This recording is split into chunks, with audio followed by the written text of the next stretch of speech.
This is the scene where Desdemona is returning to her bedroom after she has been slapped by Othello in front of everybody. She's not holding the flowers here, she's holding her cheek, her, and she's making a little prayer. In her prayer, she's really feeling like an immigrant in a foreign country, totally left alone. And given her personality, she's now praying that everything will work well. She really doesn't understand what is going on. She's like an innocent victim of that intrigue that she's not aware of the intrigue. So this is like a little bit of a prayer to God. I hope that nothing is wrong, that all will be well. She also is waiting for him to visit her. So she doesn't know, he thinks he wants to have another sex session again. Not she cannot suspect what he wants to do with her, but she really doesn't understand also why he slapped her in front of everybody. She is very, very um, playful to God. She also doesn't have a scarf here because she forgot her shawl, his gift in the theater scene. So she's without the shawl here. And she's also almost reminiscent of her father and all the good times that she had as a young girl in Venice. But being naive and determined to make this marriage work. She's optimistic and she's hoping, that all work out well, and prays very heavily to God for Othello to calm down and visit her. At this point, Emilia enters the room, finds her sorrowful on the floor, and he releases her hair and starts combing her, preparing her for the evening. She doesn't have the shawl to wrap her with, so she has a little silk nightgown of Venetian lace that they put on and kind of prepare for Othello to come into the apartment.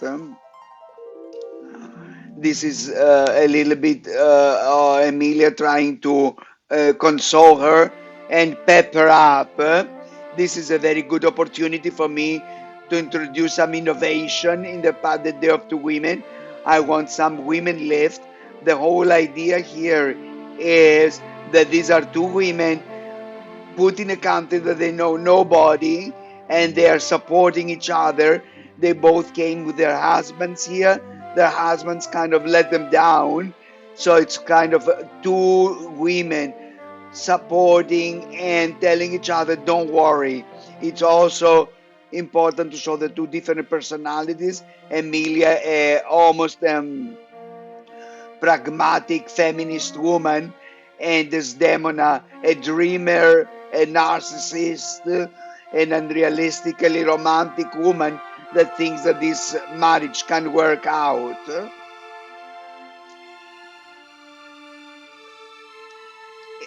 They are totally supportive of each other, and none of them is aware of the scheme. At this point, Othello enters and he's ordering Emilia to get out of the room, so he's left alone with Desdemona. As soon as Emilia leaves the room, um, there I'll kill you, padded starts. This is a very emotional padded. It's got moments that he wants to murder her, but also moments that they remember their old love affair, and his heart is kind of softened, and she is constantly in a state of, I don't know what's going on. I love you. Can we go back to where we started? He himself is a tormented person, so he goes in between the feeling, I want to murder you because you're going to be an infidel, but I also love you, and I wish this all would not have happened, and we could be back together again like before. So he's tormented between the two feelings.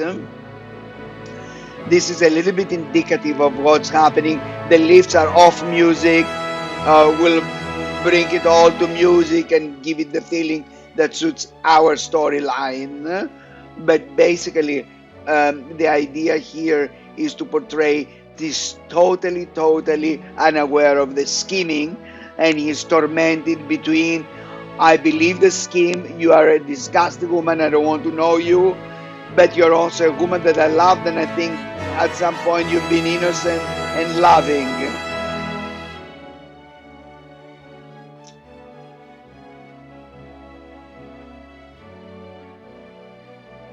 It is very important that is a male leader leading the pas de deux, because he's the one who is aggressive and wants to murder her.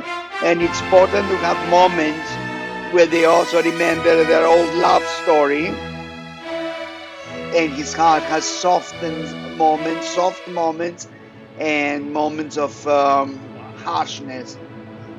At some point, he leaves her on the bed crying, and he wants to leave the room because he doesn't want to murder her.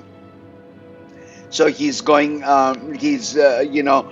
slow, leaving her weeping on the bed, and he wants to leave the room to prevent his fury from leading to a crime.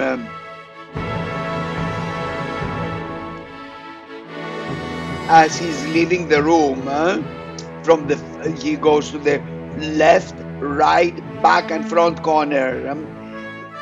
In each corner of the room that he's trying to escape, in the big drum piece, the snakes stop him and push him back 4 times. So they tell him, no, you have to do the crime.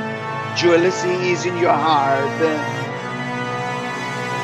So now the snakes stop him 4 times, and he comes back, grabs her, and there's the big domestic violence scene where he really is crazy, and the snakes kind of lead his hands to the crime.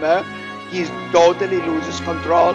The snakes have total control of psychology and lead him to suffocate her. They almost as if they're guiding his hands, and then at the end they surround him, closing the circle, telling him, strangle her, suffocate her. He suffocates her, and she expires, and slowly the snakes start leaving the room as if they're emptying his body from the devil. He has her up in the air from the neck. As he brings her down, her hands fall, as if she's gone, she expired. And then it's end of the curtain. There are three important elements in this section. The first element is to show the personality of Desdemona her solo. It is important to show she's innocent, she's naive, she's a narcissist, she doesn't even know what's going on, and she prays that all goes well and he'll come back loving to her. So that's very important. The second is the innovation. We introduce a pas de deux of what's called contact lifts between Emilia and between Desdemona.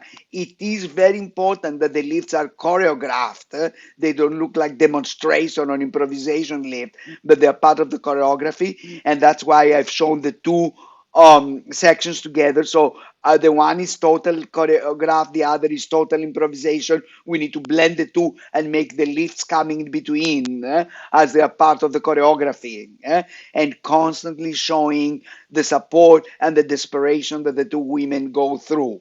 The third part is most important, is that we show in the part that he has mixed emotions. There is an emotion for him that wants to kill her because he's totally poisoned by jealousy, and there is an emotion of him that wants not to do the crime and leave the room. And finally, there's the snakes that come in and take control of him and lead him into the crime.